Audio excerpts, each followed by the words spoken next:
Assalamualaikum warahmatullahi wabarakatuh. Hai, halo loha. Bagaimana kabarmu hari ini anak-anak? Tentunya Bu Guru berharap kalian semua dalam keadaan yang sehat dan baik. Semangat untuk belajar. Hari ini kita akan belajar tema 5 pengalamanku, subtema 3 pembelajaran 5. Sudah siap? Siap tentunya. Kita lanjut.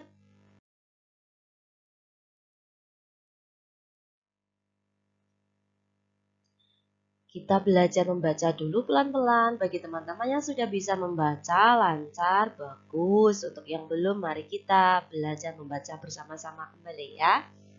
Benny, anak yang pandai. Benny selalu ditunjuk oleh guru. Sekarang, Benny ditunjuk oleh ibu guru. Benny diminta membacakan puisi. Nah, teman-teman sudah pernah belajar membacakan puisi di pembelajaran sebelumnya, bukan? Menyenangkan sekali. Nah, puisi dibacakan di depan kelas. Anak-anak, selama masa pembelajaran ini tentunya kalian mengirimkan tugas secara daring ya.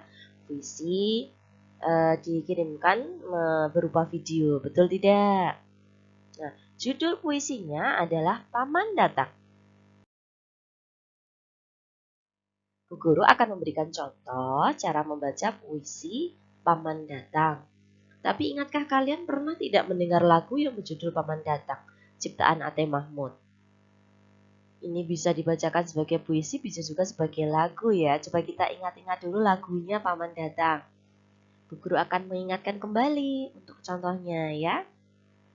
Kemarin Paman datang, pamanku dari desa, dibawakannya rambutan pisang dan sayur mayur segala rupa. Bercerita paman tentang ternaknya, berkembang biak semua. Padaku paman berjanji mengajak libur di desa. Hatiku girang tidak terperi, terbayang sudah aku di sana. Mandi di sungai, turun ke sawah, menggiring kerbau ke kandang. Ingat kan? Nanti bisa kalian ulang-ulang lagi ya bagi yang belum bisa ya. Sekarang Bu Guru akan memberikan contoh cara membacakan puisi Paman Datang. Nanti kalian tirukan untuk membacakan puisi di rumah dengan baik dan benar ya. Bu Guru mulai. Kemarin Paman datang. Pamanku dari desa. Dibawakannya rambutan, pisang, dan sayur mayur segala rupa. Bercerita paman tentang ternaknya, berkembang biak semua. Padaku, paman berjanji mengajak libur di desa. Hatiku riang tidak terperi. Terbayang sudah aku di sana. Mandi di sungai, turun ke sawah, menggiring kerbau ke kandang. Nah, itu tadi sedikit contoh dari Bu Guru. Mungkin kalian bisa membacakan puisi lebih bagus dari Bu Guru. Bisa jadi ya. Dari bacaan puisi di atas tadi, perhatikan puisi di atas.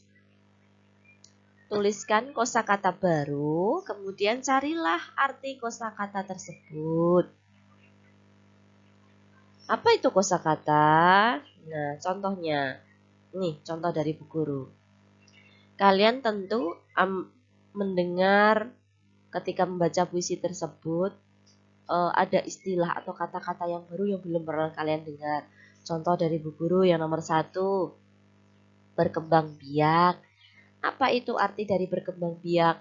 Bisa artinya beranak, bisa bertambah banyak. Bisa kita lihat lagi dari puisi tersebut tadi. Berkembang biak semua.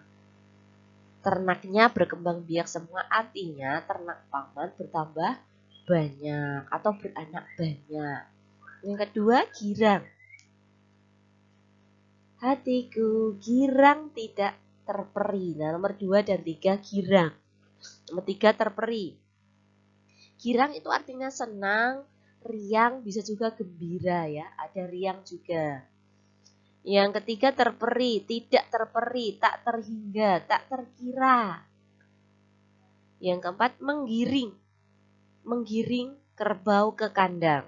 Menggiring kerbau atau menggembala, menghalau ternak ke tempat tertentu, yaitu tadi ke kandang ya. Itu tadi kosakata baru contoh dari Bu Guru, bisa kalian gunakan untuk belajar ya. Nah, masih ingatkah kalian dengan simbol sila ini? Kira-kira kepala benteng itu simbol sila keberapa? Kita ulangi coba. Mengingat simbol-simbol sila Pancasila.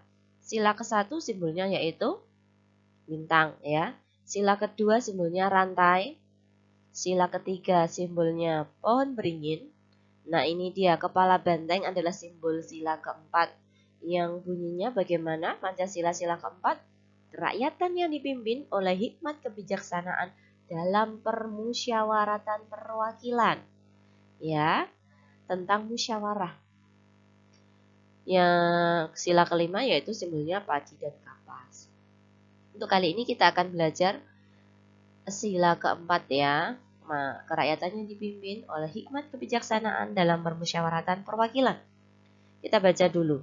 Kira-kira kita akan belajar apa ini? Beni dan temannya akan belajar PPKN. Satu kelas Beni akan belajar musyawarah. Nah, ini musyawarah berkaitan dengan sila keempat ya. Musyawarah untuk mencapai kata mufakat.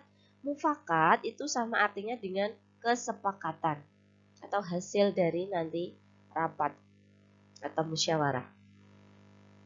Beni dan temannya perlu semangat kekeluargaan. Ketika musyawarah dilaksanakan agar mencapai kata mufakat, maka diperlukan semangat kekeluargaan.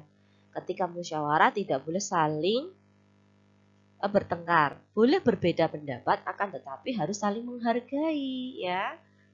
Ternyata musyawarah yang dilakukan Beni dan teman-teman ini untuk memilih ketua kelas. Nah, ini coba perhatikan. Beni dan teman-temannya sedang mengadakan musyawarah untuk pemilihan ketua kelas. Pemilihan ketua kelas. Pada hari ini kelas Beni bermusyawarah. Beni dan temannya musyawarah untuk menentukan ketua kelas. Musyawarah didampingi guru kelas. Berdasarkan hasil musyawarah didapatkan 2 orang siswa calon ketua kelas. Kedua orang siswa tersebut adalah Udin dan Edo.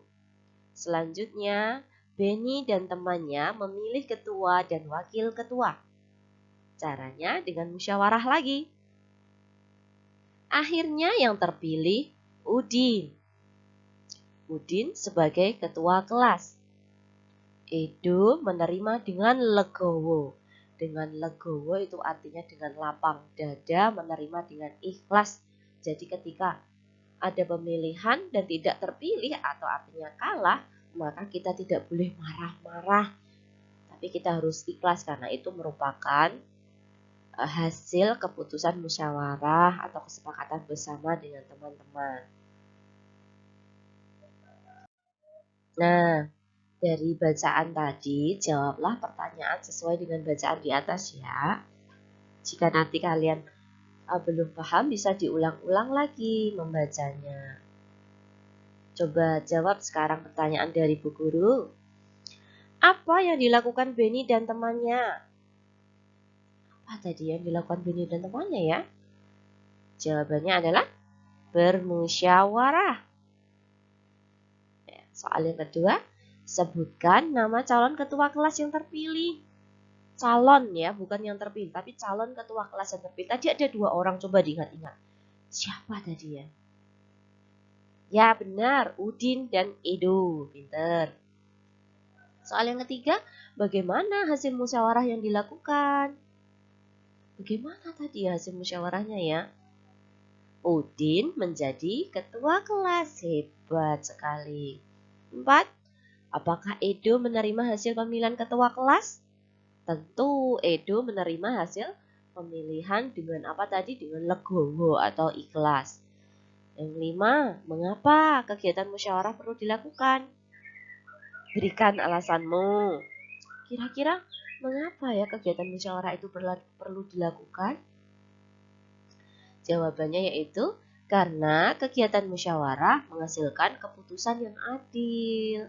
Mengapa disebut adil? Karena itu adalah keputusan bersama, dipilih dari suara yang terbanyak.